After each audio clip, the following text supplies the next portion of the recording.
Hello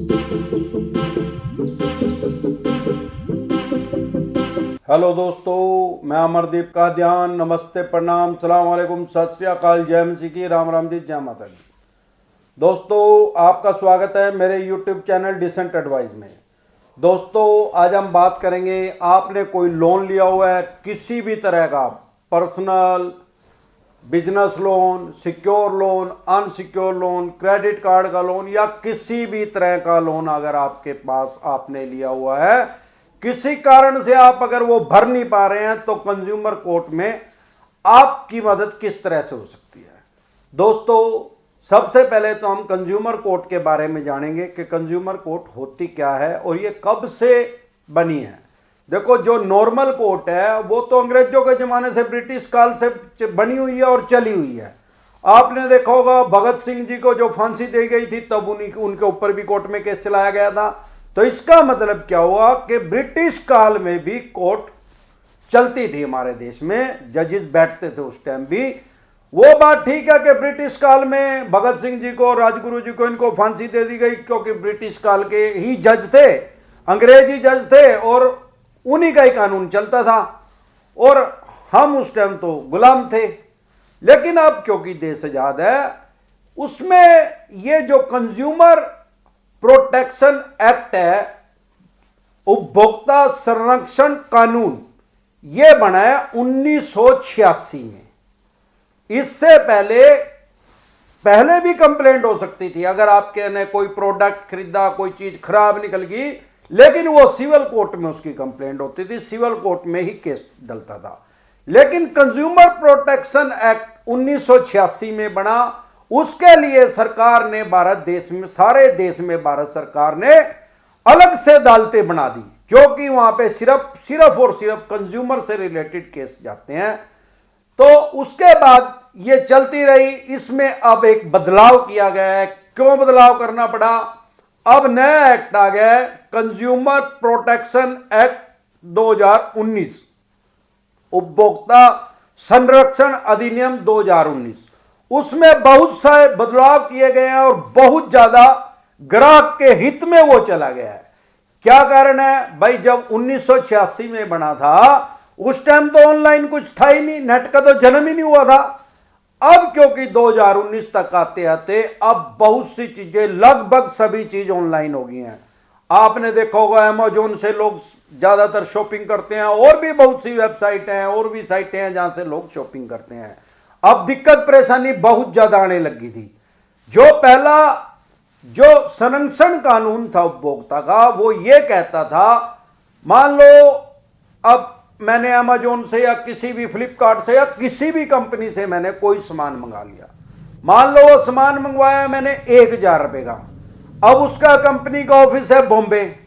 अब मैंने यहां से ऑनलाइन वो अप्लाई कर दिया और वो पेटीएम से या किसी भी माध्यम से मैंने डायरेक्ट भी खरीद लिया, वो मेरे घर आ गया। अब जो वो खराब निकल गया, अब जब खराब निकल गया, पहले जो कंज्यूमर प्रोटेक्शन एक्ट था वो ये कहता था कि जहां भी क्राइम होएगा, जहां भी कोई चीज प्रोडक्ट गलत मिला या दिया गया या लिया गया, मैं मान लो पहले बॉम्बे रहता था, वहां से मैंने कोई प्रोडक्ट खरीद लिया। बहुत से आदमी हमारे देश में जॉब करते हैं, गवर्नमेंट जॉब करते हैं या प्राइवेट भी जॉब करते हैं, अलग स्टेट में बदली हो जाती है उनकी।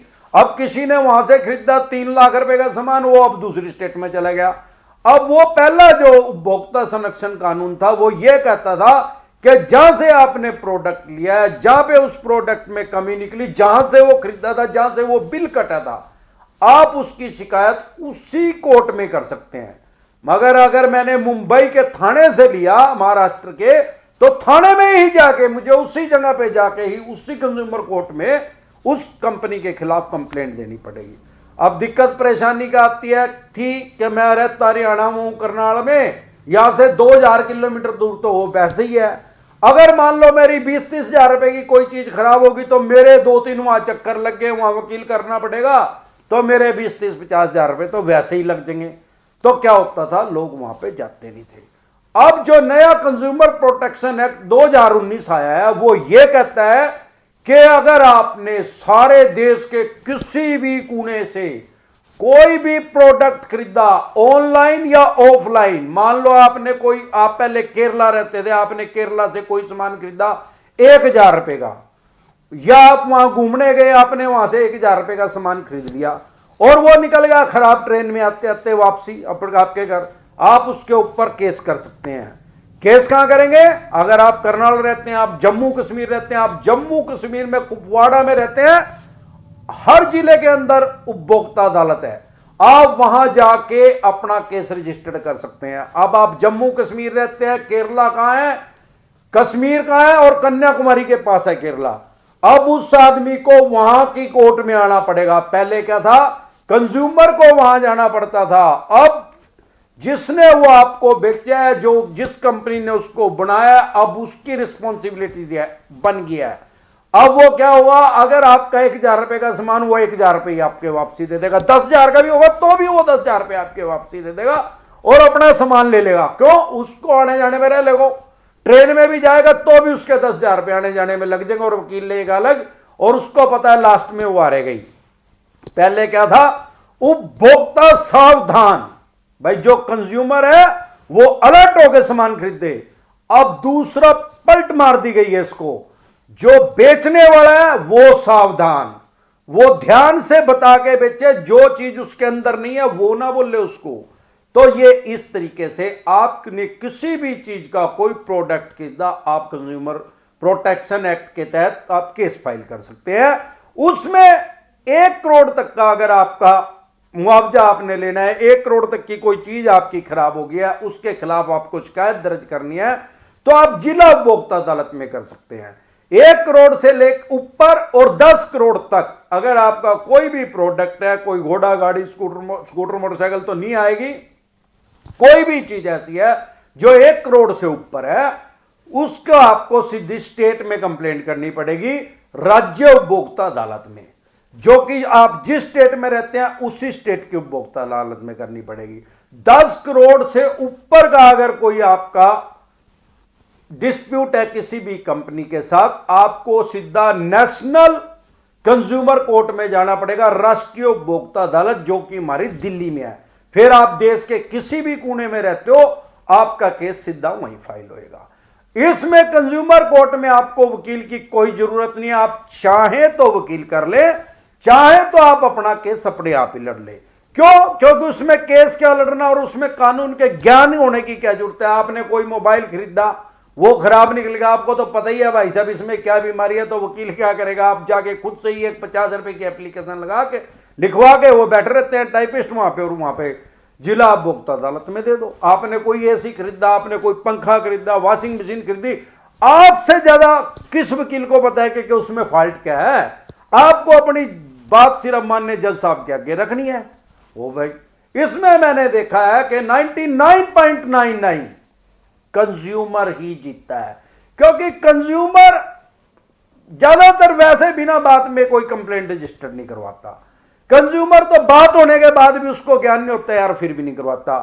अब इसमें सवाल ये आता है कि कोई प्रोडक्ट जैसे scooter, motorcycle, car, jeep, truck, बस, एसी, कोई भी चीज ऐसी, टीवी, आप आम आदमी को यह पता है कि उसकी हम कंप्लेंट कंज्यूमर कोर्ट में, उपभोक्ता अदालत में कर सकते हैं। उसके अलावा भी आपका कोई इंश्योरेंस का क्लेम पास नहीं हो रहा, या इंश्योरेंस वाले ने कुछ झूठ बोल दिया, कुछ गलत सेलिंग कर दिया आपके साथ, उसकी कंप्लेंट कर सकते हैं आप वहां। बिजली, पानी, सीवरेज, अगर कोई बिजली वाला कोई डिपार्टमेंट है जिस स्टेट में रहते हैं, उनने आपके साथ गलत रीडिंग भेज दी या किसी भी तरीके से आपसे एक्स्ट्रा पैसे ले लिए, उसके खिलाफ कर सकते हैं। उसके अलावा भी आपका कोई सेविंग अकाउंट है, करंट अकाउंट है, उसमें कोई बैंक ने कोई ज्यादा चार्जेस लगा दिए आपको, उसके खिलाफ आप उसको बैंक को उपभोक्ता अदालत में घसीट सकते हैं। इसके अलावा भी जो सबसे मेन चीज है और जो आज की डेट में आम आदमी को नहीं पता, आपने कोई लोन लिया है, किसी भी तरह का लोन है, सारे देश में सिक्योर लोन है, अनसिक्योर लोन है, बैंक या एनबीएफसी कंपनी आपको परेशान कर रही है, आपके साथ उसने, ऐसा नहीं है कि उसने एग्रीमेंट तो किया है, लेकिन ऐसा नहीं है कि एग्रीमेंट में वो कुछ भी लिख लेगा। आपने बहुत सी दुकानों पे लिखा हुआ देखा होगा, no return, no warranty, no guarantee. उसने चाहे वो चीज लिख रखी है, वो इनलीगल है, वो लिखना ही लीगल नहीं है।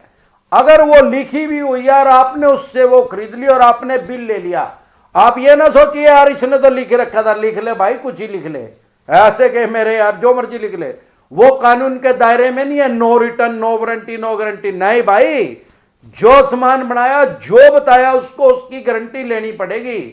वही जो कानून की भाषा में वो वारंटी नाम का शब्द है। जैसे आपने देखा होगा कोई शोरूम वाले कहते हैं तो वारंटी है जी, गारंटी नहीं है, या फिर वारंटी का मतलब वो ये कहते हैं कि हम इसको ठीक करके देंगे, गारंटी का मतलब हमें बताते हैं कि हम इसको नया दे देंगे आपको। गारंटी नाम का कोई शब्द कानून में नहीं है, उपभोक्ता अदालत के अंदर कोई गारंटी नाम का शब्द नहीं है, सिर्फ वारंटी होती है। वारंटी में ही वो सारी चीजें कंसिडर होती हैं, वो आपको चेंज करके देगा, नहीं चला तो वो दूसरा प्रोडक्ट देगा, नहीं आप सर्टिफाई होगी तो उसको पैसा देना पड़ेगा। ये सारे वारंटी के ही पार्ट है, वारंटी के अंदर ही कवर होते हैं। अब जो गारंटी नाम का शब्द कानून में है वो एक अलग चीज है बिल्कुल, वो उपभोक्ता अदालत के अंदर कहीं भी इस्तेमाल नहीं होता। वो सामान्य बोलचाल की भाषा में हम बोलते हैं। गारंटी का मतलब होता है जैसे कि आपने किसी आदमी ने लोन लिया और आपने उसकी गारंटी दे दी, भाई ये आदमी अगर नहीं पैसा देगा तो इसके नाम के पैसे मैं दूंगा, इसका नाम है गारंटी।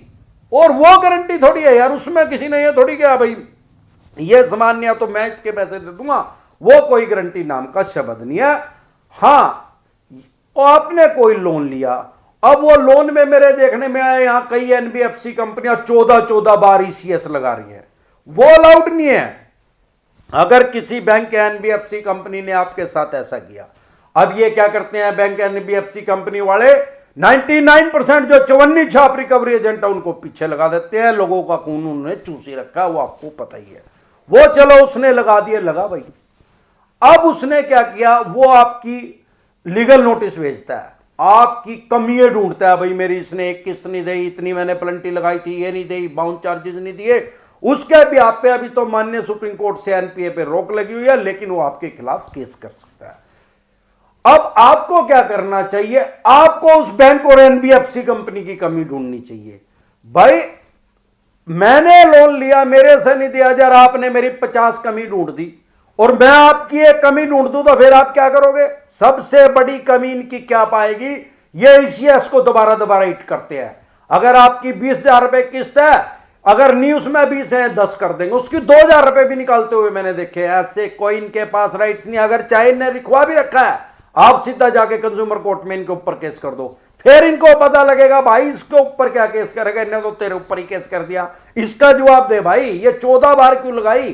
अरे यार नी पैसे एक बार लगा ले, 2 बार लगा ले। हर कंपनी का, इंश्योरेंस का नहीं, फाइनेंस कंपनी का या बैंक का एक क्राइटेरिया होता है, एक उन्होंने एक लिमिट होती है। ऐसा नहीं है कि वो 50 बार लगा देंगे यार ईसीएस, हो मर ही नहीं जाएगा कि ऐसे नहीं होगा। तो आप इस तरीके से अपना बचाव कर सकते हैं। अगर आपको कंज्यूमर कोर्ट के बारे में अपने अधिकार पता हो, कानून का ज्ञान हो, तो इसमें कोई दिक्कत परेशानी होने वाली नहीं है।